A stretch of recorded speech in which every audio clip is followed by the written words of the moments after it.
Welcome to the full-time review. This is a video where you can have your say on the game, so make sure you get all of your comments in. I'm going to read the best ones out. We've got United on YouTube, we've got Jose Mourinho's press conference, and we've got a bit of a highlight from all the fan cams this weekend as Manchester United cruise past Huddersfield onwards in the FA Cup, and it's within touching distance of Wembley for us at the moment, isn't it? So let's get into the game then a little bit. So Huddersfield, I think we've got 3 talking points. VAR is 100% a talking point, and I'm going to come to my thoughts on VAR after we've heard from Jose Mourinho, because he had quite a lot to say on that. Lukaku is the next one, and the final point isn't really relevant for the game at weekend, but it's relevant for this video, and it's something we're going to be talking about this week, and that is Sevilla and Chelsea, 2 massive, monumentally important games in Manchester United's season. So let's get straight into it then. Against Huddersfield, I thought Romelu Lukaku showed exactly what Manchester United had signed him for. And is it a coincidence that he had more space in a game where Manchester United played 4-3-3? One of the criticisms that I've got of Manchester United playing 4-2-3-1 is that I think it sort of crowds Lukaku out a little bit. When we play a number 10, that allows the opposition to sit a defensive midfielder just in front of Lukaku to screen him, but also to try and track the number 10. And when we do that, it's very easy then for that space just in and around the 2 centre-halves and where Lukaku operates to get crowded out. Now, people say playing a 3-man midfield is less attacking than playing a 2-man midfield and then 4 attackers. But for me, I think it's more attacking. Because when you play 4-2-3-1, I see 2 people sitting deep and only 1 person sitting deep when you play 4-3-3. When you play 4-3-3, you've got players that will then occupy the left-hand side of attack, sort of in that number 8, number 10 position, and a player that will do the same on the opposite side of the pitch. And I think that just drags the midfield over a little bit. And I can't prove this anyway. I just think, oh, hang on, we've got a double bit of sound going out here. There we go, we fixed it.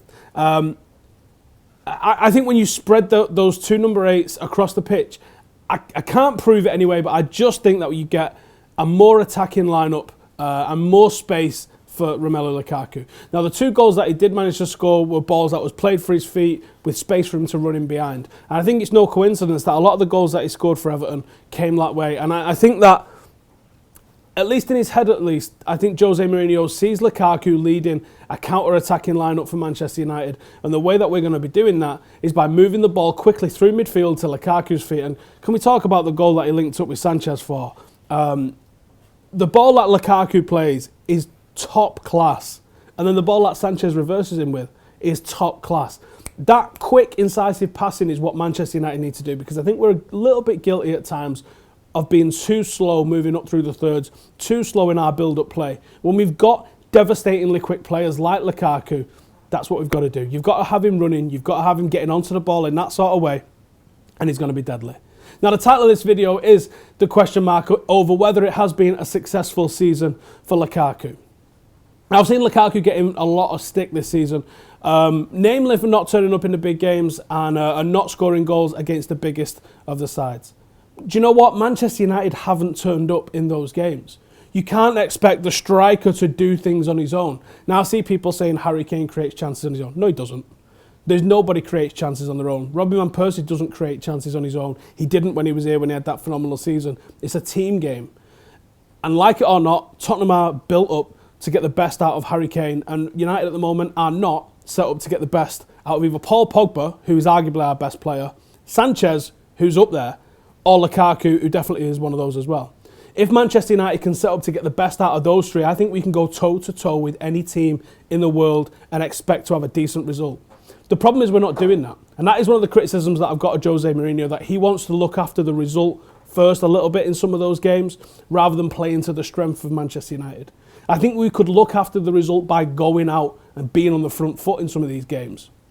We've got a lot of them coming up. Now is the opportunity for Jose Mourinho to get rid of the excuses. Pogba's not injured. You've got another world-class talent in Sanchez there. It's time to start freeing the horses, as he said, and going for it in these games. Because I don't think the criticism that Lukaku gets in these games because of his performance in these games is fair. Against Manchester City, I think he had 1 shot. Against Tottenham, he had 1 shot. And against Liverpool, he had 1 shot. The one against Liverpool, he should have put away. But 3 shots in those games, you don't really expect him to score. Lukaku's conversion rate from shots to goals is around about 17%, which is actually higher than what Harry Kane's got. Harry Kane's is around 15%. The difference is Harry Kane. Harry Kane has took 150 shots in the Premier League this season. Lukaku only 71. Now, some people will mitigate that, say Kane shoots from anywhere. I don't care what happens and where Kane shoots from and this, that and the other. It's about who's being clinical and what they're doing with that. I think if someone's shooting from anywhere, you can probably question their decision-making. I have to question the decision-making of Harry Kane if he's just out for himself, shooting all over the place and not making things happen for the team. I see Lukaku making things happen for the team. That's why he's got 5 times the assists that Harry Kane has got, supposedly the best number 9 in the world. I think Lukaku's having a fantastic season at Manchester United, despite the fact that we haven't played to his strengths. And I think Lukaku's going to score over 30 goals. And the fact that there's question marks over whether he's had a good season or not, and there's many of you in the comments here right now saying that he hasn't had a good season and he's been rubbish. There's no one that finishes the season with 30 goals that's had a rubbish season. Nobody. Now, yes, there's a couple of players that are scoring some goals all over the place this year. You've got Salah doing absolute madness at Liverpool at the moment. Kane's doing an absolute madness. You've got Aguero and Sterling doing the same at Manchester City.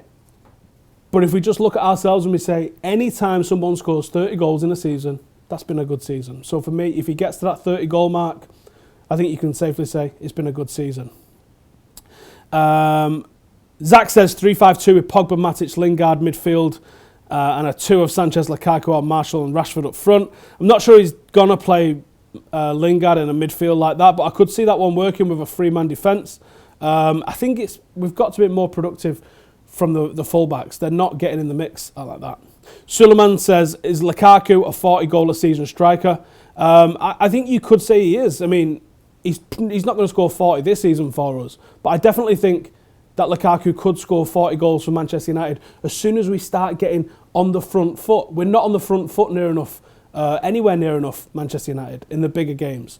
And I'm not saying that you have to win all the big games. Liverpool have got a fantastic record in the big games, but they don't really threaten for the league when they're doing this. There has to be a balance. It's not just about scoring against the big teams and this, that and the other. Harry Kane had only ever scored once against United, and that was when we played our second 11 towards the end of last season. So it's not just about scoring in the big games. It's about being consistent and scoring goals against whoever. You get just as many points for scoring a goal and winning 1-0 as Huddersfield as you do against Liverpool. Obviously, it means a little bit more for Liverpool, but ultimately, at the end of the day, it's only 3 points. We're going to talk about VAR as soon as we come back from Jose Mourinho. I'm just going to get a couple of your comments. Ibrahim says, Lukaku really underrated. Sanam says, we can't have a 3 at the back ever. Josh says 3-5-2 is definitely the way to go, so not much agreement there. Abnav says 4-3-3, Matic, McTominay and Pogba. We are too shy at the back, says Sanal. I've seen Pereira play for Valencia. He's so selfish on the pitch, overholding the ball all the time, says Nurball. We need a creative striker next season. Lukaku is great for a second striker. I'm not sure about that, mate, to be honest with you. Rom is showing more facets to his game. Never saw him linking up with teammates at Everton. I think that's another aspect of his game that we're not really taking into account. Last season, I thought United was probably a bit over-reliant on Zlatan, and the way we played, everything went through Zlatan, evidenced by the fact Zlatan finishes on 28 goals, and the nearest one to him is Martial, I think, on 11 goals.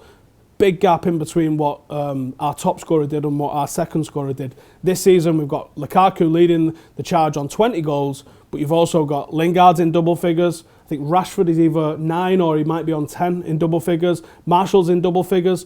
So what Lukaku's doing, and if you watch when other people are scoring goals, I've seen this a few times when Matt has scored. If you watch what happens to Lukaku when other people are scoring goals, he's taking defenders out of the way.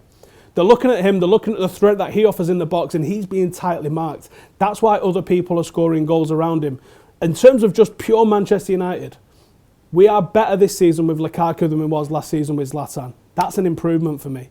I don't think we've got quite it clicking perfectly just yet, but we are better because we've got more threats. Last season, if you took Zlatan out of the game, there wasn't many chances that somebody else was going to hurt you because Zlatan's movement wasn't great and he wasn't going to make the space for other people. Now we're a bit more fluid in the final third, and I think that Lukaku's movement is leaving space for other people.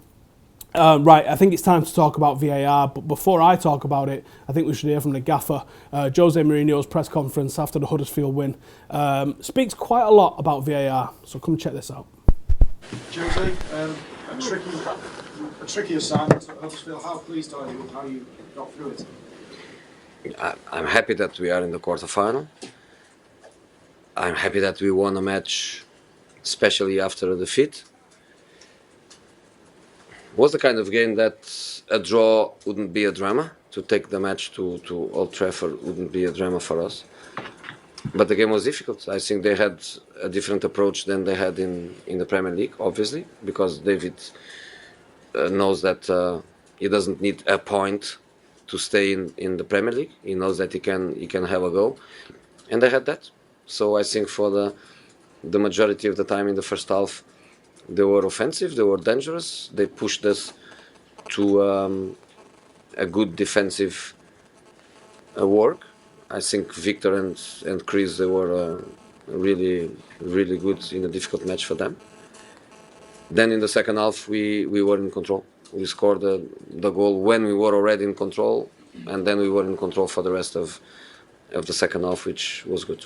It could have been easier, but for VAR. Yeah. Your first experience of it as Manchester United. First experience on the bench, but in Portugal we have VAR. The Portuguese league is the league that I follow always when I am at home and I have nothing to do and I just want to enjoy. Football is my country, and I'm familiar with amazing results of the VAR and problems and frustrations.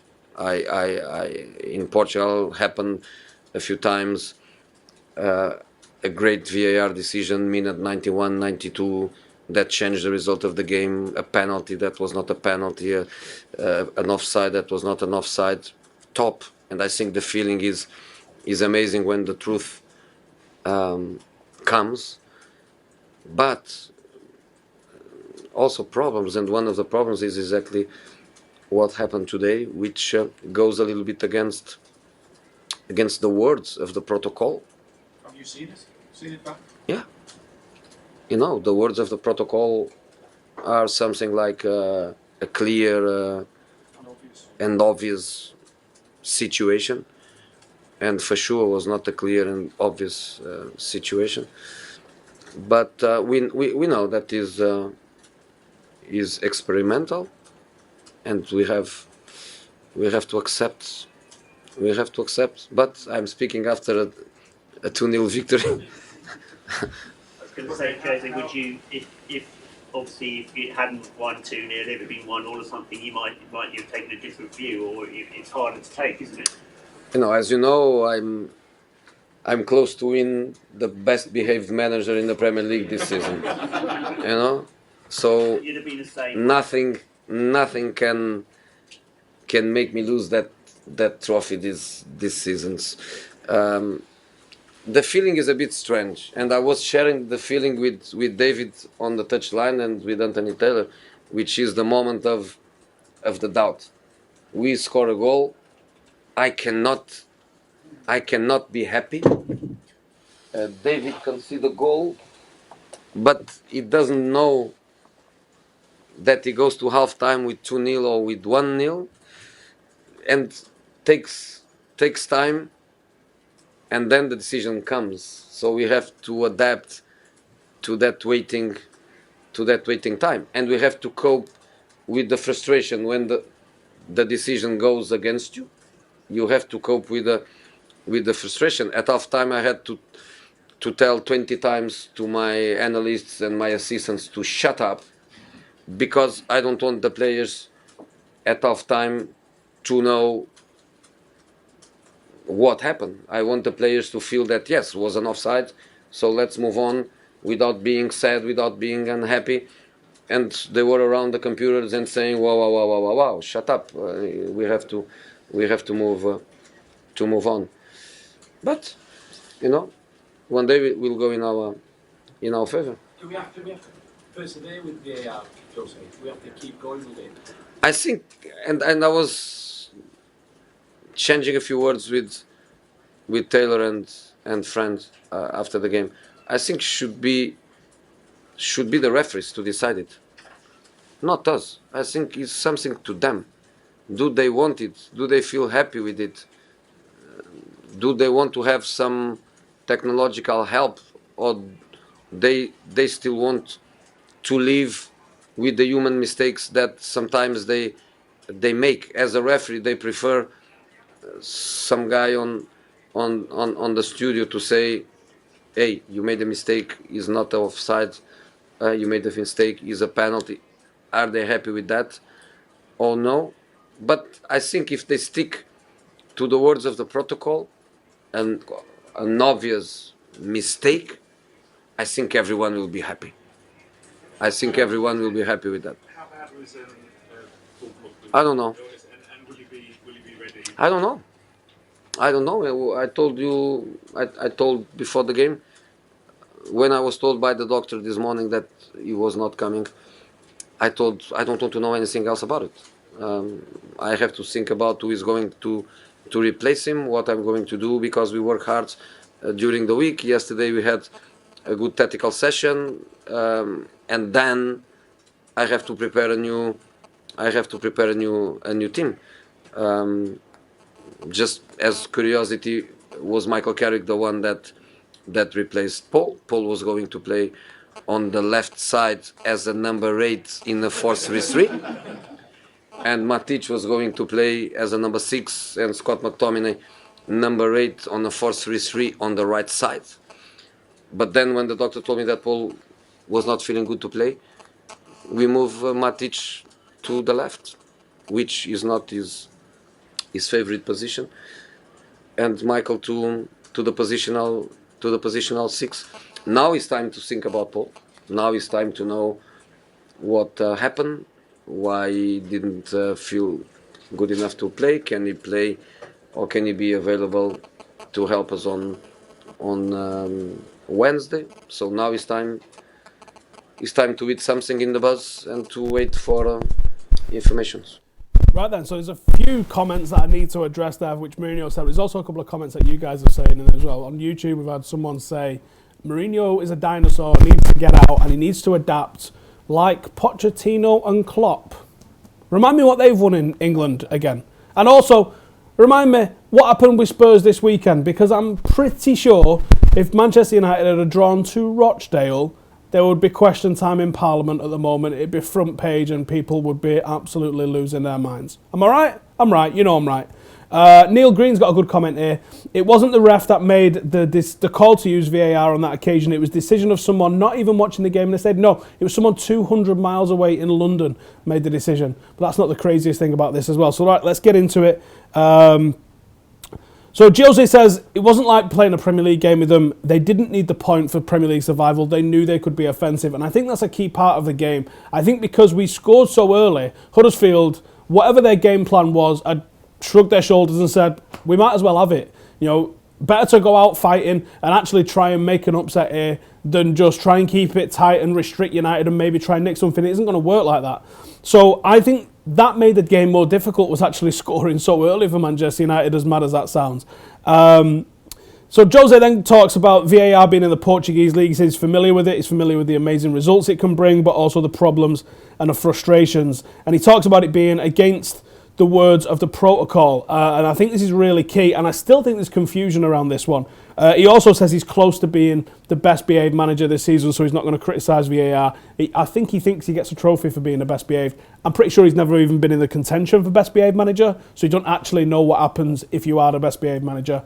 I'm not sure there's a trophy, to be honest. So Mike Riley, the general manager of the PGMOL, which is the referee's governing body, says that VAR should only be used to overturn a clear and obvious error. Now, some people are saying that that's not the case, and some people are saying the clear and obvious thing relates to only penalties and red cards. So I went on the FIFA website to try and find out what it says, and on the FIFA website it states goals, penalties, and red cards. Now, when you're ruling a goal out for an offside, I guess offsides can get brought into that as well. So my interpretation of the ruling was exactly the same as Jose's, that clear and obvious errors by the officials are what it can intervene for. Then there's a lot of people saying, well, if it's clear and obvious, you don't need to review it. And I think they're thinking about this in slightly the wrong way, because think of the times when TVs pick something up that the officials didn't. That's a clear and obvious error. Think about the Terry Henry handball. Think about that offside goal of Drogba against United when we lost the title in 2011. Those are clear and obvious errors. Or where someone dives and there's no one within 5 feet of them. These are the sort of things that are clear and obvious. Now, when Matters wasn't clear and obvious. It certainly wasn't a clear and obvious mistake. Think about that wording, clear and obvious mistake from the officials. Matters wasn't. It took a long time for them to make the decision with those wonky lines that they showed us. But then it took BT Sport about 45 minutes to come up with something that they could show us, which showed Matters' kneecap was offside. Now, I get people saying, ultimately it was right, the correct decision was made because half of his kneecap was offside. Half of a kneecap being offside is not clear and obvious. This is football, this isn't maths. Human error is where the game is built upon. Those little errors and mistakes and things like that are where the game lives and where the game breathes. You can't say it was a clear and obvious error to go... Here's the thing. Yes, VAR ultimately got the correct decision, but the fact that we went to VAR was the wrong decision. It wasn't a clear and obvious error. From where the linesman stood with his human eyes, he's going, that's onside. Play on, goal. Now, if it takes 45 minutes and zooming in and checking the little pixels to say half a kneecap's offside, well, then we need to be looking at the other side of it as well, because we can't see the exact moment that the ball left Ashley Young's foot. And if we can't see the exact moment it left his foot, we don't know the exact moment that we're looking to find out whether he was onside or offside. So it's unacceptable to go to VAR in the instances where, for starters, it wasn't a clear and obvious error, and we don't have both sides and two angles to see when the ball left his foot, so it's actually in play, and whether Mata was offside at that particular time. I don't think it was clear. And considering the amount of technology involved in football at the moment, the fact that we was getting blurry images with wonky lines is an absolute farce. He then goes on to talk about Pogba's illness, mentioning Pogba would have played 4-3-3 on the left-hand side of, and I think he was mocking a little bit when he said that. Josh says, exactly wasn't the VAR. It was used wrong. Yep, it was just used wrong is the top and bottom of that one. Mark says they should review the VAR once, and if unsure, if it's not clear, if unsure, then it's not clear and obvious. Exactly, yeah. They should have a quick glance at it, and if they can't get it at a quick glance, then that's it. You don't need 45 minutes to be taking a look at something and trying to figure it out. VAR is the future, probably a year or two from now, but 2-3 minutes for a decision takes the emotions right out of the game. That's the one. It's a nightmare. It's an absolute nightmare having something like VAR when football lives on the goals, doesn't it? Goals is what we live for. Goals are those explosions of emotion that we all live and love this game for. When you take out those moments and you have to start looking at a screen now, is it going to be given or not? And it takes 2 or 3 minutes. By the time that decision comes through, you're going to get a bit of a golf clap, like, yay, I guess it's a goal. That eliminates the best part of football. We are going to break this game if there's an insistence on using VAR from people. If the referee goes, do you know what? I think that was offside. Let me take a look at the VAR. I can kind of get it. But when the VAR's just getting on the phone and going, oh, you missed this, overturn it. That's not the right way to use it. Like the referee making the decision on the pitch, he uses his assistant officials if he feels like he needs them. If he thinks it's a goal, he doesn't go to his linesman every single time to check. He goes, I think that's a goal, that's a goal. So when you've got VAR butting in, they're overruling the officials on the pitch. And if that's the case, we might as well start having robots and all sort of stuff, because this is just bananas. Right, I think it's fan cam time, and we've got a very special guy on the fan cams, which is Mr. Paddy Crerand. So big happy birthday to the craziest, most biased Red I have ever met in my life. Let's see what he had to say about the game. Yeah, they did play well. Played well in the first half for Huddersfield, didn't they? Yeah. Played very well. Paddy Crerand's taking my job here. What's going on? What's going on? What did you make of it, mate? I thought it was a very difficult match for United. I thought Huddersfield played well, really. The first half they played really well. And what do you think changed in the second half then? Because it was very different. The tempo picked up. Game, son. Goals change a game. When somebody scores a goal, that deflates you. Yeah. And helps the other team. And Lukaku, quick summary on his performance today. 2 goals that only he could have scored, I would say. Yeah, it was terrific, Lukaku. And I think he surprised everybody how good he's been at Old Trafford. They scored a lot of goals. And United have not really had somebody from somewhere that's capable of putting the ball in the back of the net. I'll give it some idea. A little bit better. Mate, what about Lukaku though? No, you're not having it. You give him the service, he'll bag all day. Yeah. But we've still got no width. But if you give him the service. Much better today then. Much better. And I'm here with Michael from Channel 4. Michael, were you happy with that in the end, mate? Well, very happy. I mean, I came here last October when we lost 2-1. Similar sort of weather, wet. I feared what would happen today, especially with a slightly weaker team. But in the end, it was pretty comfortable. But the first 25 minutes, they were all over. After the goal, they were all over us. And I thought, crikey, we can't get to half-time without conceding 1 or 2. In the end, we did. Second half, we were transformed. Sanchez had a brilliant game. What's with that VAR, though? What's with that? What's going on with that? How can you take so long to make a decision and then get it wrong? I like that it gives us the right decision, but then No, it does. But then again, I don't like that it gives away a lot of the passion and a lot of the, you know what I mean? Ernie Match's knee offside, unfair that. Just his knee. Just his knee. There's a fucking mistake like that. If the ball goes in the net, you think it's in. So you can only go off what's in the net. Yeah, I mean, in terms of like waiting for the actual decision, like everyone's just looking at each other like, what's the? I didn't know it didn't go in. I didn't know it went to VAR. Yeah. I thought it was in. So. Look, these have had a good day anyway. That's the main thing. Nice one, bud. The lads, they fought hard. Lukaku had a good game. Luke Shaw had a brilliant game. Yeah. You know what I mean? But, you know, they had a big side, them Huddersfield, you know what I mean? And they got stuck into us, didn't they, again? Yeah, well, they've caused problems for us in the past, haven't they? I mean, we're ready this time, though. We had a few big lads in our team today, didn't we? You know what I mean? Right, so we're outside the United team box. There's Luke Shaw getting on there. And, yeah, we're just waiting for the boys to get on, to be honest. Yes, Angel Gomez. Yes, Mike. Who else is getting on? Lingard's on. Tony. The man, Tony Marshall. My favourite player. He's not doing a register, is he, at the front? Marshall, here, sir. He coming into the coach. Eric!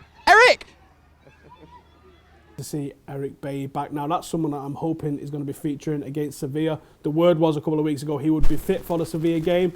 Getting a couple of minutes this weekend probably helps that case. And also a very important game against Chelsea at the weekend. I want to see him back for both of those. Right, there was a comment just a second ago from someone that it's gone off the screen now. I can't see it, so I'm going to have to try and remember it. Where was it? I think we've gone too far. Got it. Okay, so he says, it's from Jan. He says, I got to disagree. I used to watch American football. They are used to using tech to assist in decision making, and it actually adds to the drama. Like I said, the notion of being robbed will be history. No, I've got to disagree there, mate. I think American football, as it is I think American football, as it is a stop-start game, unlike football.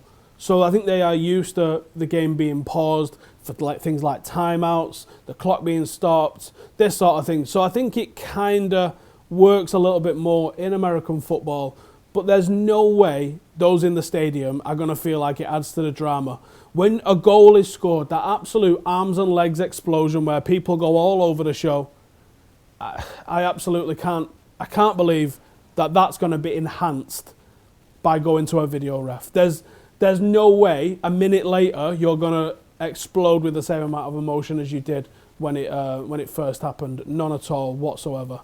Ashkiv says, VAR is perfect, as seen in the World Club Cup and the Confederations Cup. The referees are not using it properly. Dipnil says, I think Lindelof is underrated. Is Daddy in the comments? Oh, he is. I've just missed his comment, though. Angela Waite says, United's number 9, Romelu Lukaku. VAR would be fine if there was fan interaction, says Donkey Puff. I don't follow, mate. I don't follow how fans can be involved in decision-making like that. Not sure about that one. Housen, it's down to Jose and tactics that Romelu hasn't scored against the top 6. Yeah, I agree. I think he did have an opportunity to score that he should have taken at Liverpool. I think it's fair to criticise him on that. But the others, I don't really think he had an opportunity, to be honest. Amit says VAR sucks. It takes away the rawness of the game, which is the main essence of football, and it decreases the tempo of the game as well. Hamzawi says, Housen is spot on. In the US, the games are always paused, unlike football. Yeah, football's far too free-flowing to be bringing in video decisions along the lines of this. Like I said, I'm a big rugby league fan, and it's killed rugby league now, because instead of decisions just being given. They're like, oh, let's pull it back. I think 7 passes ago, there might have been an infringement. Well, you should have pulled it back 7 passes ago, shouldn't you? You shouldn't have allowed it to get all the way to where someone's about to score a try. Routine tries that are normally given if there's no video. Now, the referee covers his arse and goes to the screen because he doesn't want to make the wrong decision. And instead of just cheering because you've scored, now you're waiting for the video ref to give you permission to cheer. And that, for me, takes something out of the game. Even if it's only 5%, it takes something out of the game. I'm not a fan. Mark598 says you win some, you lose some with decisions, but it all comes around. Brian K says all major stadiums need jumbotrons in order for VAR to include fans at the stadium. It's not going to make it better, mate. It's not going to make it better at all. It just means that we're going to have more of an idea about what's going on than when there's no screens in there. But it's still going to rob you of that explosion of emotion. Like I said, can you imagine Champions League final 1999, Ole Gunnar Solskjaer sticks it in the roof of the net and the referee wants to pull it back because he just wants to have a look at stuff. Now, you're still going to go nuts because you've still won the European Cup, but there was an explosion when that happened, that you didn't even think about it. The referees give the goal, we are the European champions, that's it. Josh says, I live in New Zealand at the moment and everyone is good with it here. I'm amazed, to be honest. I can't agree, but I'm amazed. I'll take your word for it. Football is not rugby. Keep VAR out of it. It takes away the continuity of the game. Right then, should we have a look what some of the United on YouTube lads have got to say? Some interesting views as usual. Let's take it away. Let's see what they've got to say.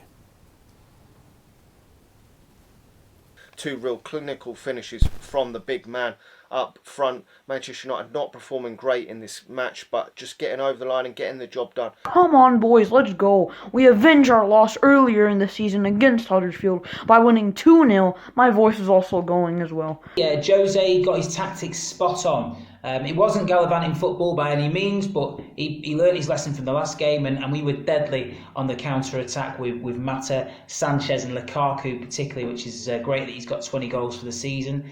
That's all that matters in the FA Cup to get through to that quarter-final. And Manchester United have a good chance now of going all the way, which is our best chance this season of winning some silverware. Lukaku with both goals. I'm so happy that he scored. And don't tell me he doesn't have a first touch. Those goals were amazing. I thought McTominay looked comfortable in midfield. It was nice to see that he's settling into that team now and looks a little bit more of a regular fixture for me, especially in those types of games. Cannot wait for the Champions League music in the round of 16. Get in United, come on! Those lads had to say in United on YouTube, and thanks to them for sending their videos. And if you would like to get involved in United on YouTube, then send us a 30-second video. The link is in the description below for what you need to do. It's FullTimeDEVILS@gmail.com. Send us a short video after next weekend's fixtures, and you could be featuring on this video. So make sure you go and give those lads a subscribe as well. So hang on, let me get up. Lost it, what they were saying. So we're talking about Lukaku, obviously 20 goals now. That's 6 in 8 since the turn of 2018. And actually, when you consider the assists as well, he's contributed for 8 goals in 8 games since the start of the year. If he keeps that form up and he starts scoring against some of the bigger teams that we've got coming up, we've got Chelsea coming up, Liverpool coming up, maybe he'll start silencing some of the critics and get on his way to that 30-goal tally. I mean, Watkins won 35. Could he be in doubt then that he's had a good season? Because he could do it. He could do it from Miriam. As was mentioned by one of the lads there in United on YouTube, the Champions League music. Oh, there is no better feeling than a cold Old Trafford night and that music starts. It's one of life's greatest treats. It's cold, you've got double layers on, you've got your scarf wrapped around your head really tight, and the music starts, and you know you're about to see a really good game of football. I can't wait for that. We've got our preview for the Sevilla game tomorrow at lunchtime, so make sure to join us for that. I'm not sure who's with us on it, but it'll be a good lineup as usual. And obviously we've got Chelsea coming up at the weekend as well, which is a game that I think United need to be taking 2 wins out of our next 2 games. I really do. Anyway, thank you guys for joining us today. Go and give all the lads a follow from United on YouTube. Get your comments in about any of the things that we've spoken about today, about that VAR, the Sevilla and Chelsea games. Just let me know how important those 2 fixtures are for United's season, and talk to me about Lukaku as well. Has it been a successful season? Now he's reached that landmark of 20, and will he meet the next landmark of 30? And how many goals is he going to finish the season on? I reckon it's going to be 31 or 32. Let me know in the comments. Thank you for watching. See you in the next one.